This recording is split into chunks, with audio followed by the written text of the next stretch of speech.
ఇటీవల కాలంలోని మున్సిపల్ ఎన్నికలు ముగిసిన నేపథ్యంలో సీఎం రేవంత్ రెడ్డి కీలక నిర్ణయం తీసుకున్నారు.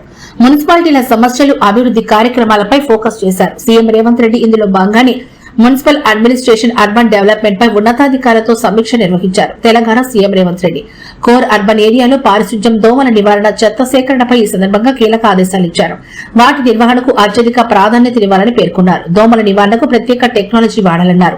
స్ట్రీట్ లైటింగ్ నిర్వహణకు సాంకేతికతను అనుసంధానం చేయాలన్నారు. సమస్య తలెత్తినప్పుడు తక్షణ పరిష్కరించేలా కంట్రోల్ రూమ్ తో అనుసంధానం చేయాలని ఆదేశించారు. తెలంగాణ సీఎం రేవంత్ రెడ్డి నగరంలో హోటల్స్, రెస్టారెంట్స్ లో ఆహార నాణ్యత పర్యవేక్షణను పగడ్బందీగా అమలు చేయాలని స్పష్టం చేశారు. ఆహార నాణ్యతను పాటించే విషయంలో హోటల్స్, రెస్టారెంట్లకు గ్రేడింగ్ ఇచ్చే అంశాన్ని ఆలోచన చేయాలని ఆదేశాలిచ్చారు. నగరంలోని వాణిజ్య సముదాయాలు, వ్యాపార సముదాయాల్లో ఫైర్ సేఫ్టీ నిబంధనల అమలు తీసుకోవాల్సిన జాగ్రత్తలపై చర్యలు తీసుకోవాలని ఆదేశించారు తెలంగాణ సీఎం రేవంత్ రెడ్డి.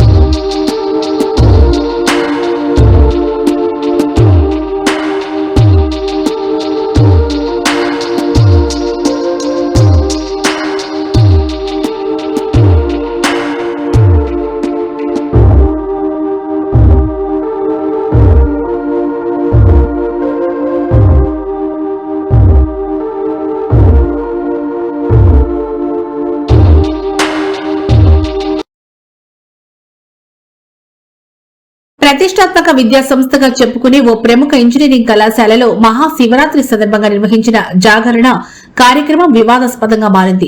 భక్తి ముసుగులో అర్ధరాత్రి వేళ కొందరు విద్యార్థులు రెచ్చిపోయి చేసిన సరసాలను సంబంధించిన వీడియోలు ఇప్పుడు సోషల్ మీడియాలో వైరల్ గా మారాయి.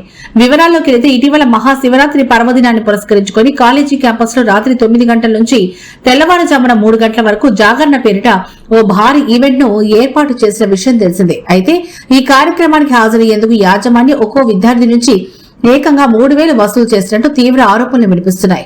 భారీగా డబ్బులు వసూలు చేసి లోపల విద్యార్థులకు ఎలాంటి నియంత్రణ లేకుండా స్వేచ్ఛ ఇచ్చినట్టు తెలుస్తోంది. జాగారం పేరిట నిర్వహించిన ఈ కార్యక్రమంలో చీకటి పడేసరికి ఈవెంట్ కాస్త పబ్ కల్చర్ ను తలపించింది. పలువురు విద్యార్థులు బహిరంగంగానే ముద్దులాట, సరసాలకు దిగారు. ఇందుకు సంబంధించిన దృశ్యాలను ఇక్కడే ఉన్న కొందరు సెల్ ఫోన్స్ లో బంధించి నెట్టింట పోస్ట్ చేయడంతో వైరల్ గా మారాయి. పవిత్రమైన శివరాత్రి రోజున కాలేజీలో ఇలాంటి అశ్లీల కార్యక్రమాలు జరగడం పట్ల నెటిజన్లు తీవ్ర ఆగ్రహం వ్యక్తం చేస్తున్నారు. భక్తి పేరుతో ఇలాంటి వికృతి సంస్కృతిని ప్రోత్సహించడం ఏమిటని మండిపడుతున్నారు.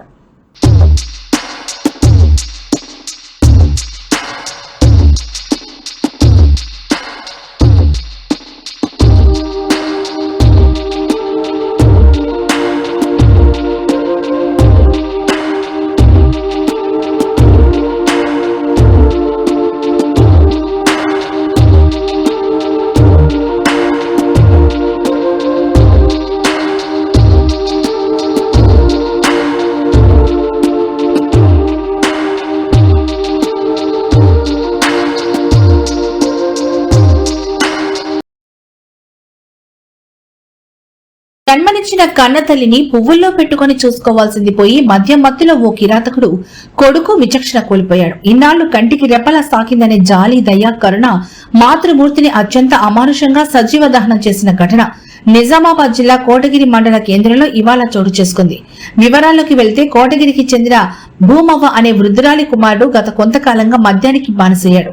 ప్రతిరోజు మద్యం తాగి వచ్చి ఇంట్లో గొడవ పడేవాడు. శనివారం కూడా మద్యం మత్తులో ఉన్న అతడు తాగేందుకు డబ్బులివ్వాలంటూ తల్లితో తీవ్రంగా వాగ్వాదానికి దిగాడు. కోపంతో ఊగిపోయిన ఆ కసాయి కొడుకు తన తల్లిని చంపాలని నిర్ణయించుకున్నాడు. అమాయకపు తల్లి అని కూడా చూడకుండా ఇంట్లో ఉన్న తన పాత బట్టలను ఆమెపై వేసి నిప్పంటించాడు. మంటలంటుకుని భూమవ్వ కేకలు వేస్తున్నా కనికరించకుండా అలాగే చూస్తూ ఉండిపోయాడు. తీవ్రమైన మంటల దాటిగా వృద్ధురాలు అక్కడికక్కడే సజీవ దహనమై ప్రాణాలు విడిచింది. సమాచారం అందుకున్న కోటగిరి పోలీసులు వెంటనే ఘటనా స్థలానికి చేరుకున్నారు. మృతదేహాన్ని స్వాధీనం చేసుకుని పోస్టుమార్టం నిమిత్తం తరలించారు. కన్నతల్లిని నిప్పు పెట్టి చంపిన ఆ కసాయి కొడుకును పోలీసులు అదుపులోకి తీసుకున్నారు. మద్యం మత్తులో ఈ దారుణానికి ఒడిగట్టాడా లేక ఇతర కారణాలేమైనా ఉన్నాయా అన్న కోణంలో పోలీసులు దర్యాప్తు చేపడుతున్నారు.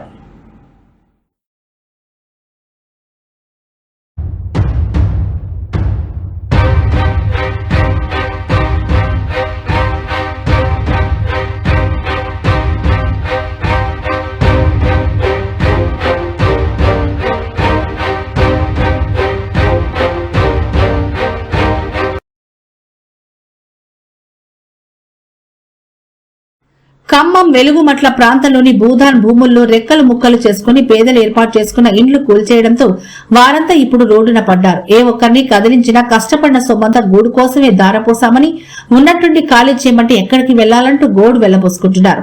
ఇప్పటికే భూమి, రోడ్లు, డ్రైనేజీ, కరెంటు పేరిట లక్షల్లో వసూలు చేశారని, ఇప్పుడు గుడిసెలు కూల్చేయడంతో డబ్బులు పోయి, భూమి పోయి రోడ్డు మీద పడ్డామని ఆవేదన వ్యక్తం చేస్తున్నారు. డబ్బులు తీసుకున్న వారు కంటికైనా కనిపించడం లేదని ఆగ్రహం వ్యక్తం చేస్తున్నారు. తమకు పట్టాలున్నాయని ముందస్తు నోటీసులు ఇవ్వకుండానే 10 ఏళ్లుగా ఉంటున్న నివాసాలను కళ్ల ముందే కూలగొట్టారని తల్లడిల్లుతున్నారు. నిలువ నీడ లేకుండా పోవడంతో రోడ్లు, ఆ పరిసర ప్రాంతాల్లోని పిల్లలతో బిక్కుబిక్కుమంటూ గడుపుతున్నారు. పిల్లలు స్కూళ్లకు దూరమవగా వారి తల్లిదండ్రులు ఆకలి దప్పికలతో అలమటిస్తున్నారు. కష్టపడి చెమటోర్చి కొనుక్కున్న ఇంటి సామాగ్రి ధ్వంసం కావడంతో వాటిని పోగు చేసుకోవడంలో కొందరు నిమగ్నమయ్యారు.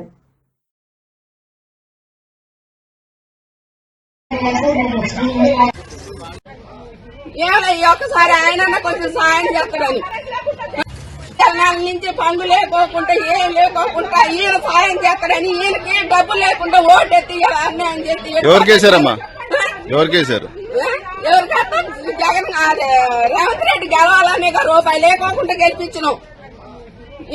ఒక్కసారి ఆయన కొంచెం సాయం చేస్తాడని కరెంటు సంవత్సరం నుంచి లేదు, నీళ్లు లేవు, నిప్పులు లేవు, కడుపుతా ఉన్న పిల్లలు అన్ని నెల నుంచి పోలీసు వాళ్ళు వచ్చినా కూడా ఒకరోజు తిని ఒకరోజు తినకుండా ఉన్నాం సార్.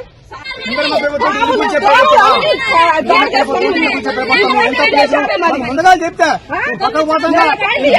చెప్పి 8 సంవత్సరాలు చెప్పి బాబు మీరు చెప్తాను ఎవరు చెప్పు లేదా ఏ లేదా అట్లాంటికి వచ్చి హైకోర్టు ఆర్డర్లు వచ్చారా, ఏటి కావాలన్నా ఏమి చేయరా, ఇది న్యాయమేనా?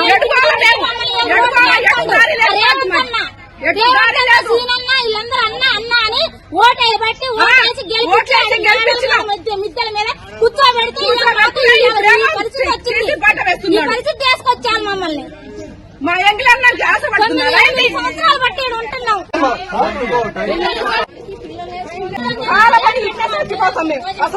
చూసిరు కదా ఖమ్మం జిల్లా వెలుగుమట్ల గ్రామం పరిస్థితి ఇది.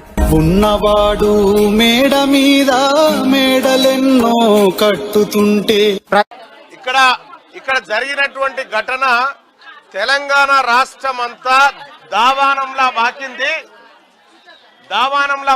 ఈ విషయము రాష్ట్రం అంతా ఇవాళ ఖమ్మంలో మీ అందరికి జరిగిన అన్యాయం పట్ల గొంతెత్తుతా ఉన్నారు. అందరూ రాజకీయ నాయకులు లేకపోతే ఇంకా స్వచ్ఛంద సంస్థలన్నీ కూడా వీళ్ళకి ఇలాంటి అన్యాయం జరగకూడదు అనేటువంటి మాట మాట్లాడుతూ ఉన్నారు. అసలు జరిగినటువంటి అన్యాయం ఏంది, ఈ అన్యాయానికి కారకులు ఎవరు? మొత్తం ఈ తెలంగాణ రాష్ట్రంలో ఇప్పుడు మీరుంటున్నటువంటి వినోబాబా నగర్ ఉంది కదా, అది ఎంత 31 ఎకరాల?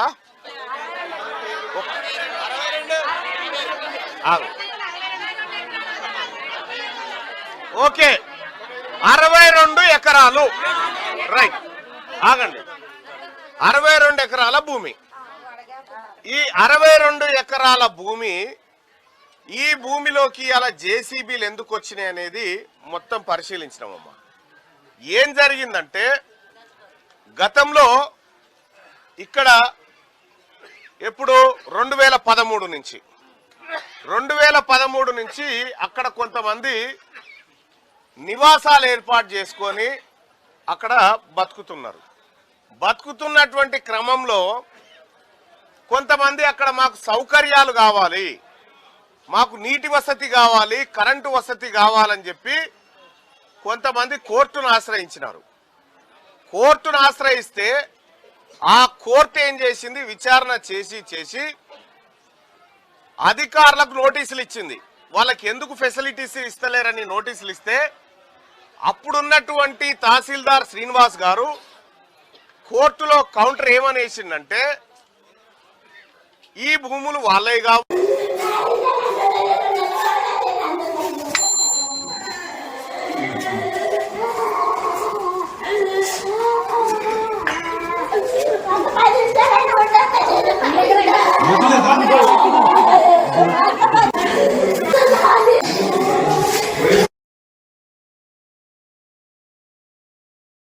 ముంబైలో ఏబీపీ నెట్వర్క్ ఆధ్వర్యంలో జరిగిన ఐడియాస్ ఆఫ్ ఇండియా 2026 సదస్సులో ఏపీఐటీ మానవ వనరుల శాఖ మంత్రి నారా లోకేష్ పలు కీలక అంశాలపై మాట్లాడారు.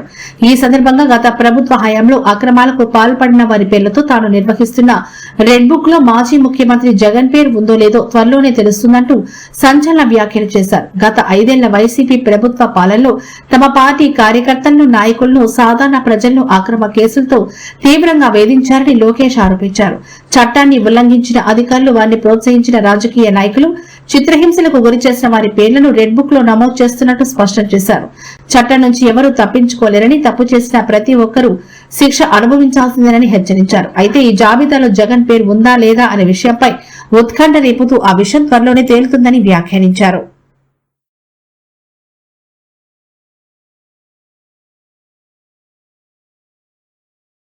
Impact on me. Yeah. It's across the world. 2, we are ensuring that the people who did it are going to face the full wrath of the law. We are not going to let people get away with this. You will not. Because it's very important that tomorrow, if anyone wants to commit a similar crime, they should think 1,000 times before they actually commit this. Andhra Pradesh లో ప్రజారోగ్య వ్యవస్థ పూర్తిగా కుప్పకూలిపోయిందని, చంద్రబాబు ప్రభుత్వ నిర్లక్ష్య కారణంగా తాగే నీరు, పాలు కూడా ప్రజల పాలిట ప్రాణాంతకంగా మారాయని వైసీపీ అధినేత జగన్ తీవ్రస్థాయిలో ధ్వజమెత్తారు. రాష్ట్రంలో వరుసగా చోటు చేసుకుంటున్న డయేరియా, కల్తీపాల మరణాలు ప్రభుత్వ వైఫల్యానికి నిలువుటద్దమని ఆయన విమర్శించారు. పరిపాలనపై పట్టుకోల్పోయిన పాలకులు ప్రతిపక్షంపై బురద చల్లడం, కక్ష సాధింపులపై దృష్టి పెట్టారని, ప్రజల ప్రాణాలను గాలికొదిలేశారని జగన్ ఆరోపించారు. పైగా ఆసుపత్రి పాలయ్యారని జగన్ గుర్తు చేశారు. ఆదివారంలో రాజమహేంద్రవరంలో కల్తీపాలు తాగి 7 ప్రాణాలు కోల్పోగా మరో 8 మంది వెంటిలేటర్లపై ప్రాణాలతో పోరాడుతున్నారని ఆవేదన వ్యక్తం చేశారు. పోషణ ఇవ్వాల్సిన పాలు, దాహం తీర్చాల్సిన నీళ్లు ప్రాణాలు తీస్తుంటే ప్రభుత్వం ఏం చేస్తుందని ఆయన ప్రశ్నించారు. టీడీపీ కూటమి ప్రభుత్వం ఏర్పడిన గత 14 నెలల్లో రాష్ట్రంలోని హాస్టల్స్, విద్యా సంస్థల్లో సుమారు 25 మంది ఫుడ్ పాయిజన్ ఘటనలు జరిగాయని, వీటి వల్ల 15 జిల్లాల్లో 900 మందికి పైగా విద్యార్థులు అస్వస్థతకు గురయ్యారని జగన్ వివరించారు. నుంచి బయటకు వచ్చినప్పుడు వెనక్కి తిరిగి చూస్తే నా వెనకాల ఎవరు లేరు. నేను మా అమ్మ ఇద్దరమే బయటకు వచ్చింది. నాతో పాటు కొంతమంది ఎమ్మెల్యేలు వస్తామంటే కూడా నాతో పాటు రావాలనుకున్న ఎవరైనా కూడా రాజీనామా చేసి రావాలా అని చెప్పిన. మీకు పోతే 2000 అంటున్నాడు. మీ జగన్ ఇష్టపడలా. పసి ప్రాణులకు పాలు పంచుతారు. పాలు అనేటువంటిది వాళ్ళ ప్రధానమైనటువంటి ఆహారం.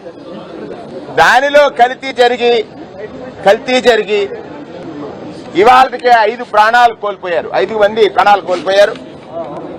ఇప్పుడు ఒక 15 మంది వరకు వివిధ స్థాయిల్లో డయాలసిస్, వెంటిలేటరు పైన ఉన్నారు. ఒక పత్రికా సమావేశం పెట్టిన తర్వాత మాత్రమే ప్రభుత్వం స్పందించింది. కేవలం ఏదో ఒక రిపోర్ట్ తెచ్చుకుని ముఖ్యమంత్రి గారు స్టేట్మెంట్ చేశారు.